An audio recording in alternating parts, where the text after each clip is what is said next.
বার্ধক্যের আত্মকথা, জীবনের শেষ অধ্যায়ের নীরব কান্না। একদিন তুমিও আমার জায়গায় দাঁড়াবে। বৃদ্ধ হওয়া অপরাধ নয়। আমি বার্ধক্য, একদিন আমিও ছিলাম তরুণ। আমার কাঁধে ছিল শক্তি, চোখে ছিল স্বপ্ন, হৃদয়ে ছিল সাহস। আজ সেই কাঁধ নুয়ে গেছে, চোখ ঝাপসা হয়ে এসেছে, কিন্তু বুকের ভেতর ভালোবাসা এখনো আগের মতোই রয়ে গেছে। আজ আমি বলবো জীবনের শেষ বিকেলের সেই গল্প, যে গল্প একদিন আমাদের সবার গল্প হয়ে যাবে। জন্ম থেকে শুরু করে শৈশব, কৈশোর, যৌবন, মধ্যবয়স, প্রতিটি ধাপ পার হয়ে আমি আজ বার্ধক্যে এসে দাঁড়িয়েছি। এই পথ চলায় আমি অনেক মানুষকে পেয়েছি, অনেককেই হারিয়েছি, কিন্তু সবচেয়ে বেশি হারিয়েছি সময়কে। আর সেই সময়ের সঙ্গে হারিয়ে গেছে অনেক প্রিয় মুহূর্ত।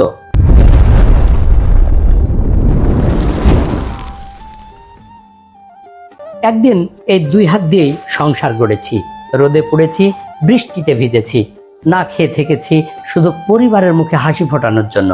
তখন ক্লান্তি ছিল, কিন্তু হার মানিনি, কারণ আমার পরিবারই ছিল আমার পৃথিবী।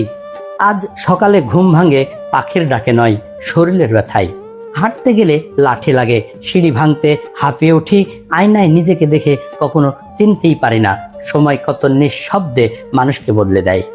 আজ আমার সবচেয়ে বড় কাজ হলো অপেক্ষা করা। অপেক্ষা একটি ফোন কলের, একটি দরজায় কড়া নাড়ার, কিংবা নাতি নাতনির ছোট্ট একটি হাসির।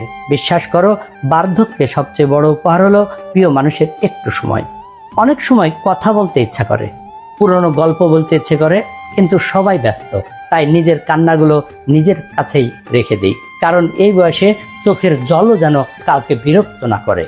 পুরনো অ্যালবামের ছবিগুলো দেখি, মনে পড়ে সন্তানের প্রথম স্কুলে যাওয়া, পরিবারের একসঙ্গে ঈদ উদযাপন, ছোট ছোট আনন্দের মুহূর্ত।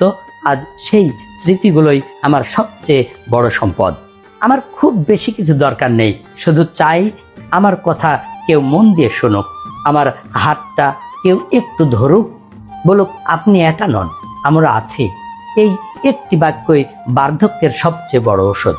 যদি আজ তোমার বাবা মা কিংবা পরিবারের কোনো প্রবীণ সদস্য বেঁচে থাকেন, তবে তাদের সময় দাও, কারণ পৃথিবীর সব হারানোর জিনিস ফিরে পাওয়া যায় না। একদিন তারা চলে গেলে হাজার আফসোস করেও সেই সময় আর ফিরে আসবে না। আমি বার্ধক্য, আমি শেষ নই, আমি একটি পূর্ণ জীবনের ইতিহাস। আমার প্রতিটি বলিরেখা একটি গল্প, প্রতিটি দীর্ঘশ্বাস একটি ত্যাগের স্মৃতি। আজ আমি ধীরে হাঁটি, ধীরে কথা বলি, কিন্তু মনে রেখো, এই ধীর পাইয়েই একদিন তোমার ভবিষ্যতের পথ তৈরি করেছিলাম। যেদিন আমি আর থাকবো না, হয়তো আমার ঘরটা খালি হয়ে যাবে, কিন্তু যদি কখনো আমার কথা মনে পড়ে, শুধু একবার হাসবে, কারণ তোমাদের হাসির জন্যই তো সারা জীবন বেঁচেছিলাম।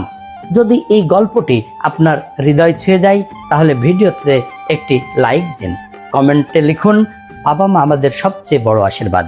ভিডিওটি আপনার পরিবার ও বন্ধুদের সঙ্গে শেয়ার করুন, এবং এমন হৃদয় স্পর্শী আত্মকথা সিরিজের আরও গল্প দেখতে আমাদের পেজটি ফলো করে রাখুন। যারা ইউটিউব থেকে দেখছেন, চ্যানেলটি সাবস্ক্রাইব করুন। মনে রাখবেন, বার্ধক্য জীবনের শেষ নয়, এটি একটি সম্মানের অধ্যায়। আজ যারা বৃদ্ধ, তারা একদিন আপনার জন্য নিজের যৌবন উৎসর্গ করেছিলেন, তাই তাদের ভালোবাসুন, সম্মান করুন এবং সময় দিন। আবার দেখা হবে আত্মকথা সিরিজের নতুন একটি পর্বে। ততক্ষণ পর্যন্ত ভালো থাকুন, সুস্থ থাকুন। আল্লাহ হাফেজ।